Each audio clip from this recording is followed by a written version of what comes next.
Mr. Combe has announced a linkage of the Australian carbon scheme with the European carbon scheme. That'll start in 2015. What is the significance of this linkage? Well, it enables the Australian emitters to buy permits from offshore from within the European scheme. Now, it is at the start for the first 3 years a one-way link only, so people in Europe won't be buying permits from Australia. That will happen later on in 2018. But it means that Australian businesses can get access to the European carbon market. At the moment, and this is one of the questions that came up in this news conference, the EU permits are below what the Australian permits will be. Australian permits are $23 a tonne. Europe's are down to around $10 a tonne. So there is a gap. But Greg Combe is still confident that the Treasury modelling, which says that in 2015 the prices will be up to $29 a tonne, and that's the figure the government based its figuring out for the amount of compensation it can afford to give.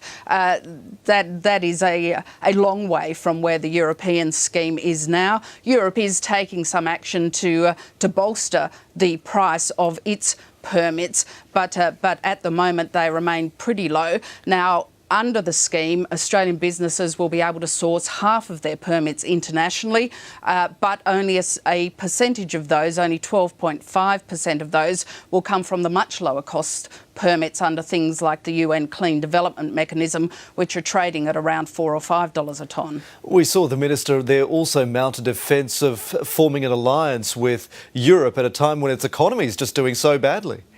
Yes, and the problems in the European economy are one of the reasons for the fall in the price of its carbon permits, and one of the reasons people question whether the European permits will get up to the level that the Australian Treasury thinks they will by the time the floating part of this carbon scheme comes into place in 2015. But the Minister was saying that Australia is also looking at linking with carbon schemes in Asia and South Korea, looking at linking with other carbon schemes, perhaps in China, and those operating that will operate at a state level in both Canada and the United States.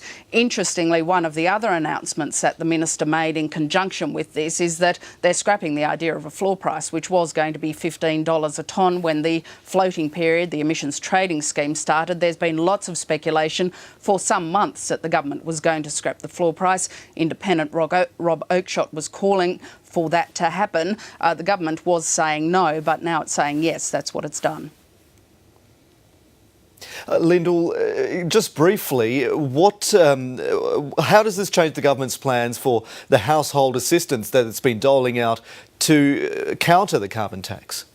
Well, the Minister says there will be no change to that. If the carbon price falls below what the Treasury has estimated, then there will be no change to the compensation. So that could mean that people are more than overcompensated for the impact of the carbon price. Greg Combe is very firm, saying that he believes that the Treasury modelling is right, that there's no reason to change the budget figures. In fact, he said there would be no revision of the budget estimates.